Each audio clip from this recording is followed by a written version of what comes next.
Hello friends, this is your host and दोस्त दीपांशी प्राशर और मैं एक बार फिर से हाजिर हूँ एक और न्यू घोस्टली स्टोरी के साथ जिसका टाइटल है the dreams in the which house. तो बिना किसी देरी के चलते हैं इस घोस्टली यात्रा पर।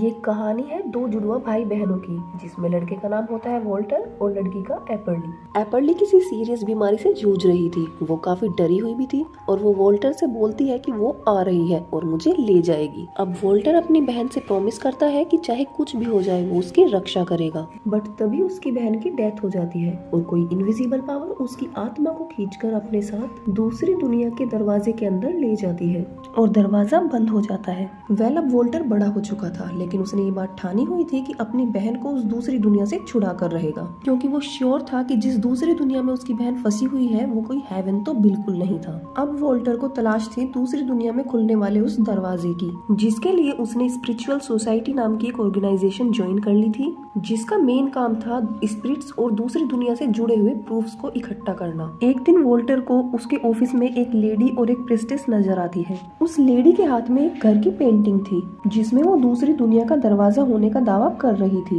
लेकिन आज तक कोई ठोस सबूत नहीं मिल पाने की वजह से अब इनको फंडिंग मिलना बंद हो चुकी थी और अब ये सोसाइटी बंद होने जा रही थी। वॉल्टर अब एक बार में जॉब करता है, जिससे मुश्किल से ही उसका खर्चा निकल पाता है। उसका दोस्त फ्रैंक उसको अपने साथ एक जॉब ऑफर करता है, लेकिन वो उसके लिए भी मना कर देता है। अब बार में ही वॉल्टर को एक व्यक्ति मिलता है जो कि उसको दूसरी दुनिया में ले जाने का दावा करता है।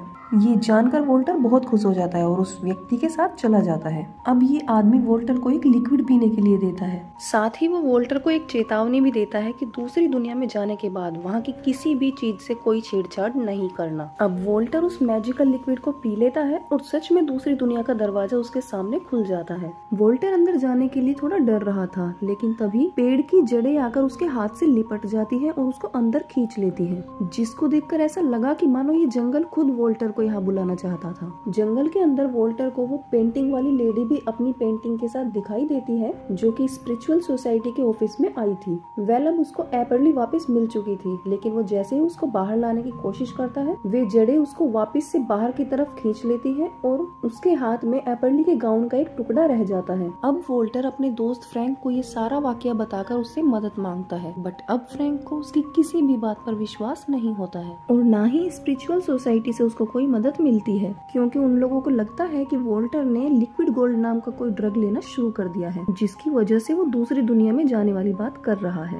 अब ऑफिस से बाहर जाते वक्त एक बार फिर से वॉल्टर की नजर उस पेंटिंग पर पड़ती है। वॉल्टर समझ जाता है कि बार बार इस पेंटिंग का उसके सामने आने का कोई तो मतलब होगा। इसके बाद वो पुरानी किताबों में ढूंढना शुरू कर देता है और उसको पता चलता है कि ये पुराना घर कजाई मेसन नाम की एक औरत का था, जिसका दावा था कि हमारी दुनिया से अलग और भी कई दुनियाएं हैं और वो उनका दरवाजा खोलकर उनमें आ जा सकती है। कजाई मेसन काला जादू भी किया करती थी, जिसकी वजह से उसके आसपास के लोगों ने मिलकर उसको एक पेड़ से लटकाकर फांसी दे दी थी।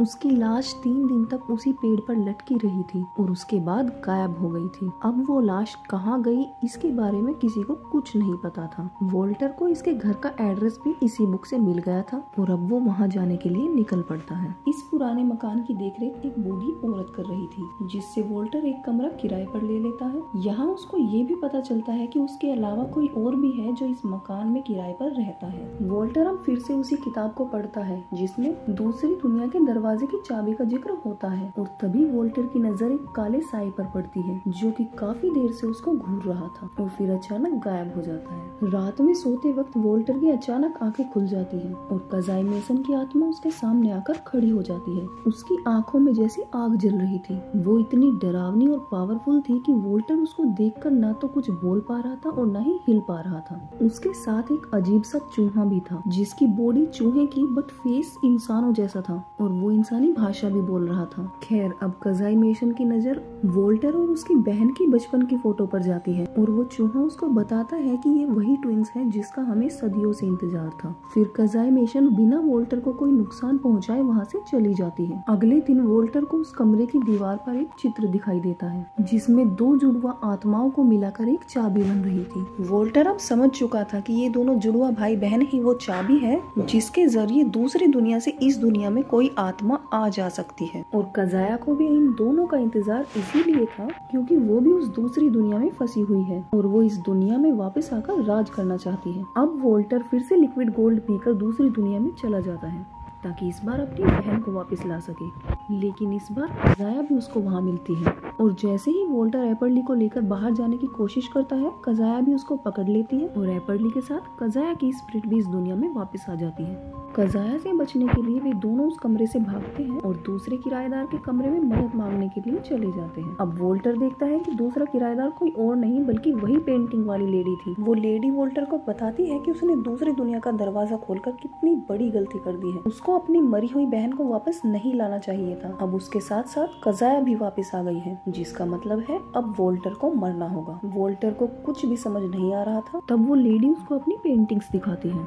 और बताती है कि ये पेंटिंग्स बनाने के लिए कजाया उसको मजबूर करती है और उसकी पेंटिंग्स कभी झूठ नहीं बोलती। उसकी पेंटिंग्स के हिसाब से कजाया और एपरली दोनों एक सर्कल में है और वोल्टर दूसरे सर्कल में, क्योंकि वोल्टर एक जिंदा इंसान था और वे दोनों आत्माएं। अब अगर मरे हुए इंसान को जिंदा किया जाए तो किसी जिंदे इंसान को मरना ही पड़ेगा, इसलिए अब कजाया सूरज निकलने से पहले वोल्टर को मार देगी। एपरली अपने भाई को मारकर खुद जिंदा होना नहीं चाहती थी, इसलिए वो वहाँ से भाग जाती है। अब वो लेडी वोल्टर को लेकर एक चर्च में जाती है, इस उम्मीद में कि शायद वोल्टर की जान ये प्रिस्टेस बचा सके। वोल्टर फ्रैंक को भी कॉल करके अपने पास चर्च में बुला लेता है, लेकिन अब वोल्टर पर कजाया की काली शक्तियों का असर बढ़ता जा रहा था और वो उसको अपने पास बुला रही थी। प्रिस्टेस कजाया को रोकने की बहुत कोशिश करती है, लेकिन कजाया उसको भी मार देती है और वोल्टर ना चाहते हुए भी कजाया की ओर खींचता चला जाता है। कजाया अब वोल्टर को लेकर अपने उसी कमरे में चली जाती है जहाँ वो रहा करती थी। अब वो अपनी जादुई छड़ी से वोल्टर को मारने ही वाली थी कि तभी एपरली वहाँ आ जाती है और वो कजाया की जादुई छड़ी छीनकर उसी के सर में घुसा देती है, जिससे कजाया की आत्मा का भी खात्मा हो जाता है। लेकिन अब वोल्टर बहुत ज्यादा दुखी हो जाता है क्योंकि वो जानता था कि अब एपरली भी वापस चली जाएगी, लेकिन एपरली उसको समझाती है कि अब उसको डर नहीं लग रहा है, अब कोई कजाया भी उसको दूसरी दुनिया में नहीं रोक पाएगी, वो अब पूरी तरह से आजाद हो चुकी है। इसके बाद एपरली की आत्मा भी वहाँ से चली जाती है और वोल्टर वहीं बेहोश हो जाता है।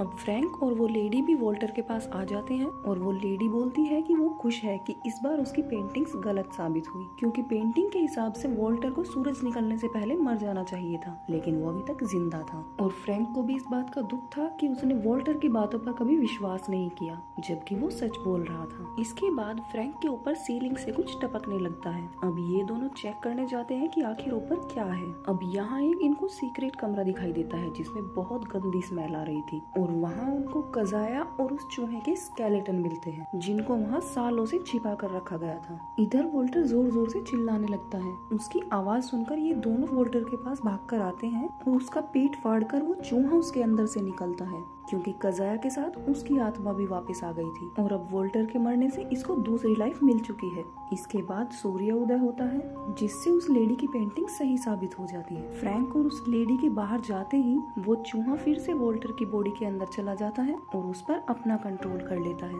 अब वो उठकर तैयार होता है और निकल पड़ता है बाहरी दुनिया में अपने तरीके से जीने के लिए। वोल्टर की उसकी मरी हुई बहन को वापस लाने की जिद ने उसकी खुद की ही जान छीन ली और स्टोरी का यही एंड हो जाता है। स्टोरी अगर पसंद आई हो तो please hit the like button and subscribe to our channel movies cluster, क्योंकि इस तरह की स्टोरी से हम आपको एंटरटेन करते रहेंगे। Thank you.